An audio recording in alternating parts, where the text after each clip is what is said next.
एक दिन ऐसा आया कि हम सब पर क़यामत बरपा हो गई।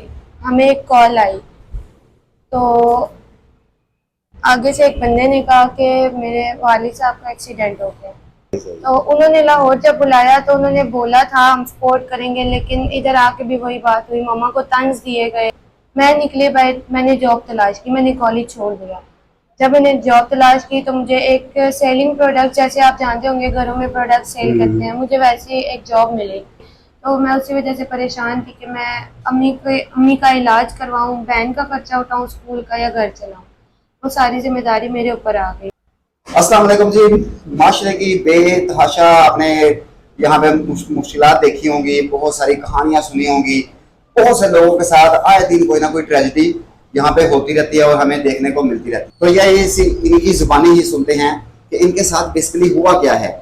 इनके पेरेंट्स से शुरू होने वाली स्टोरी इन तक पहुंची है और ये किन हालात से गुजर रही हैं, इन्हीं की जुबानी सुनते हैं। अस्सलाम वालेकुम। वालेकुम अस्सलाम। अच्छा मैडम, हमें आप बताएं कि आपके साथ क्या हालात गुजरे हैं कि आज आपको मीडिया का सहारा लेना पड़ा है, पब्लिक के साथ रिक्वेस्ट करनी पड़ी है, लोगों के सामने आना पड़ा है आपको। क्या मसाइल, क्या आपके साथ बेसिकली हुआ क्या है? असल में मेरे अम्मी अबू ने की थी लव मैरिज, और लव मैरिज के खिलाफ थी हमारी फैमिली। तो जब उन्होंने फिर भागकर शादी कर ली, जब उन्होंने भागकर शादी की तो मेरे अबू रावलपिंडी अम्मी को ले गए। सही। वहाँ जाकर मेरे अबू ने कुरियर की जॉब की। हमारे हालात बहुत अच्छे थे। मैं कॉलेज जा रही थी, कॉलेज के बाद मैं प्री मेडिकल कर रही थी। मेरी एक छोटी सिस्टर है, वो स्कूल जा रही है। कितने बहन भाई आप? एक छोटी सिस्टर और एक मैं। आप दो बहन भाई हैं, ठीक हो गया। तो मेरी छोटी सिस्टर स्कूल जा रही थी तो अचानक एक दिन ऐसा वाकया आया कि यानी कि 17-18 साल माशाल्लाह आपकी एज होगी और यहाँ तक आपके वालिद साहब आपको बहुत अच्छा सरवाइव करवा रहे थे। बकौल आपके अपने घर के हालात ही बहुत अच्छे थे। आपके अम्मी अबू दोनों खुशहाल लाइफ गुजार रहे थे, हैप्पी लाइफ थी जी इनकी लव मैरिज होने के साथ साथ। जी आप आगे बताएं क्या हुआ फिर? एक दिन ऐसा आया कि हम सब पर क़यामत बरपा हो गई। हमें एक कॉल आई तो आगे से एक बंदे ने कहा कि मेरे वालिद साहब का एक्सीडेंट हो गया। तो मैंने जब ये खबर सुनी तो बर्दाश्त नहीं कर पाई। फोन आपने रिसीव किया था? जी। तो जब मैंने ये खबर, मतलब वही एक सरबराह थे हमारे, वही एक सहारा थे, तो बस ये खबर हमारे लिए बहुत खौफनाक थी। तो जब मेरी मामा को ये खबर मिली तो वो परेशान हुई, उनकी तबीयत ख़राब हो गई। फिर हमारे हालात कुछ ऐसे हो गए थे कि जो मामा पापा ने भागकर शादी की, हमें मेरे जो दादके थे उन्होंने भी एक्सेप्ट नहीं किया। उन्होंने भी बहुत ज़्यादा तशद्दुद किया हम पर। मतलब उन्होंने यही बोला कि इन लोगों ने भागकर शादी किया, उन्होंने हमें सपोर्ट नहीं किया, कोई घर में कमाने का जरिया नहीं था। फिर मैंने कॉलेज छोड़ा। आपकी ददियाल साइड जो आपके वालिद साहब के रिश्तेदार थे उन्होंने आपको एक्सेप्ट नहीं किया, हालांकि आप उनका खून थे, उनके ही औलाद हैं। ये बात हमारे माशरे को बहुत जरूर समझने की जरूरत है। और आपका जो ननियान साइड था, आपकी वालदा के रिश्तेदार, उन लोगों ने भी कोई सपोर्ट नहीं किया आपको? उन लोगों ने हम रावलपिंडी रहते थे। फादर की डेथ के बाद हम 2 साल रावलपिंडी रहे हैं। सही। फिर जब हम लाहौर, हमें ननियाल ने लाहौर बुलाया था। सही सही। तो उन्होंने लाहौर जब बुलाया तो उन्होंने बोला था हम सपोर्ट करेंगे, लेकिन इधर आके भी वही बात हुई, मामा को तंज दिए गए, तो किसी ने सपोर्ट। अच्छा, हम वहीं से शुरू करते हैं जी कि आपने जब वालिद साहब की डेथ हुई तो आपने कॉलेज छोड़ा, फिर उसके बाद आपने घर को कैसे संभाला? आप ही घर की बड़ी थी? जी, मैं ही घर की बड़ी थी और मुझे ही निकलना पड़ा क्योंकि मेरी वालिदा बीमार रहती थी। तो जैसे जैसे ददियाल की तरफ से उन्हें तंज मिलते रहे वो और बीमार होती गई।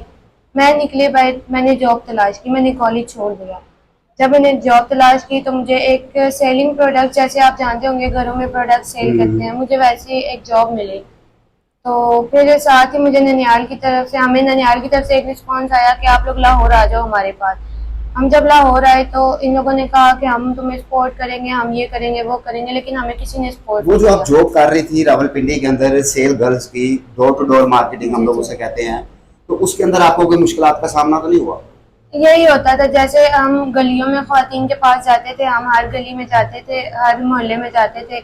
वहाँ जो आपको पता है रास्ते में लड़कियों के हालात होते हैं कि जैसे लोग छेड़ते हैं, तंग करते हैं, तो वहाँ भी बहुत सारी मुश्किलें आई, लेकिन करना पड़ा घर की वजह से। तो जब हम इधर आए तो इधर भी किसी ने सपोर्ट नहीं किया। फिर मेरे ऊपर एक और जिम्मेदारी आ गई कि बहन का स्कूल है, अम्मी को संभालना है, घर का खर्चा चलाना है।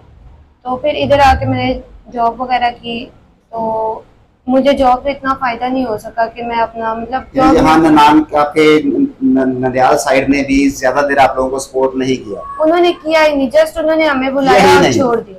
अच्छा, बुला के छोड़ दिया। तो यहाँ उन्होंने आपको रिहाइश वगैरह को घर वगैरह दिया उनको? वो भी मैंने सब महीना कुछ 2 महीने का राशन डाल के दिया कि आप लोग बैठो सेटल हो जाओ? नहीं, सब कुछ मैंने किया। आते साथ मैंने जब हालात देखे तो मैंने जॉब ढूंढनी स्टार्ट की। मुझे जॉब मिली तो फिर इतना मतलब मेरी इतनी सैलरी नहीं थी कि मैं अपने घर को चला सकती, तो मैं उसी वजह से परेशान थी कि मैं अम्मी का इलाज करवाऊं, बहन का खर्चा उठाऊं स्कूल का, या घर चलाऊं। वो सारी जिम्मेदारी मेरे ऊपर आ गई। तो लोगों से अपील है कि हमारी इतनी मदद करें कि मैं अपनी अम्मी का इलाज करवा सकूं। अब आप जॉब कहाँ कर रही हैं? अब आपका गुजर बसर किस तरीके से हो रहा है? अब मैं यही मीडिया पर इसीलिए आई हूँ कि मैं कहना चाहती हूँ कि मुझे एक अच्छे हमसफ़र की ज़रूरत है जो मेरी अम्मी को संभाले अपनी अम्मी की तरह। कितना पढ़ी हुई हैं आप? मैंने मैट्रिक किया हुआ है। मैट्रिक किया हुआ है मैट्रिक के आपने? बाद मैं प्री मेडिकल कर रही थी, लेकिन मैंने कॉलेज छोड़ दिया। प्री मेडिकल कर रही थी, माशाल्लाह जी। अल्लाह ताला आपकी दुआ जल्दी कबूल करे। अभी आपकी बहुत छोटी उम्र है। अच्छा जी, अगर आपको हमारे चैनल के तवज्जुह से कोई ऐसा नेक दिल फैमिली मिल जाती है, कोई ऐसा शख्स रहमदिल शख्स मिल जाता है जो कि बाइज्जत तरीके से हलाल तरीके से आपसे निकाह करना चाहे और आपकी फैमिली को सपोर्ट भी करना चाहे, तो क्या आया आपके लिए काबिल कबूल है? आपके पेरेंट्स को या आपके जो नंदियाल और ददियाल साइड है उनमें से किसी को कोई इतराज़ तो नहीं होगा? नहीं, अभी मैं मीडिया पर आई इसलिए हूँ कि मुझे ऐसा एक हमसफ़र मिले जो मेरी अम्मी को संभाले, मेरी बहन को सपोर्ट करे, मुझे सपोर्ट करे, और मेरी अम्मी को अपनी अम्मी समझ के उनका ख्याल रखे। आपकी अम्मी को अपनी अम्मी समझ के ख्याल रखे। यकीनन एक इस्लामी फरीज़ा भी है जी।